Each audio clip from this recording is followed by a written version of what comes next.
بعد هیچی، ما اینطوری با شایان با هم رفیق شدیم و این داستان هم اون موقع کلم داغ بود دیگه، عشق مثلا گنگستر و فلان و چی و اینا. گنگستر آهنگی. آره اون مدلی. بعد شایان به من زنگ زدش و اولش این داستانا یه ذره اول شاخ به شاخ بودیم مثلا، یعنی کل کل بود. بار اولی که تلفنی حرف زدیم یه ذره حالت کل کل هم داشت. نه تو نمیدونی. بعد اینطوری بودیم که نه جفتی میدونیم گویا یه چیزایی. آره هم اون خیلی عشق توپاک بود هم من.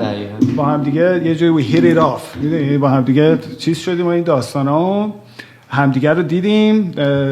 اولین فکر میکنم کاری که با هم کردیم سال 81 بود که یه آهنگ به اسم نیش که اولش هم میگیم تهران سال 1381 که اسم نیش اصلا قرار نبود روی این آهنگ باشه. اتفاقی که افتاد این بود که نیما اول میخونه تو آهنگ، بعد من میخونم یاشار، بعد شایان میخونه نون یه شین، اول اسمامونه شد نیش که اسمشو گذاشتیم نیش. سر این آهنگ سروش توی خونه ما بود، همونجا که ضبط میکردیم این داستان. سروش هم اونجا بود. بله من و سروش هم محل بودیم، جفتمون تو توانیر زندگی میکردیم. یه خیابون فاصله داشتیم، یعنی ما این دست توانیر بودیم میرفتیم اون دست خونه اونا بود. با هم میرفتیم میمدیم و از تو همین یاهو مسنجر که بابک هم گفت با هم آشنا شده بودیم و اتاقای از این چت رومای وایس داشت، روی اونا بیت پلی میکردیم و موقعات سعی میکنیم فری استایل بکنیم و از این کارو بکنیم. اینطوری با هم رفیق شده بودیم. بعد سروش اون موقع صداشو باریک میکرد میخوند، به جایی که با صدای الان این شکلی چیزه، اون موقع صداشو نازک میکرد، سعی میکرد فست رپ بخونه. که اومد و کارهای ما رو که دید اصلا پیچید. هیچ کس، یعنی شما اون موقع داشتی کار میکنید شما و یا بله. شایان؟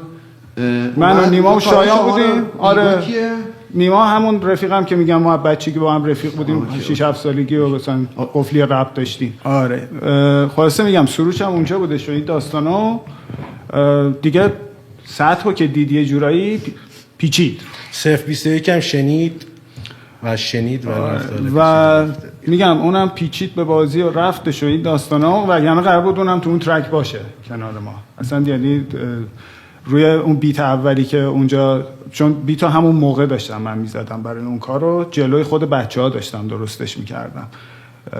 جانی جی واز چی اون موقع بیت میزنی؟ فروتی لوپس FL استودیو.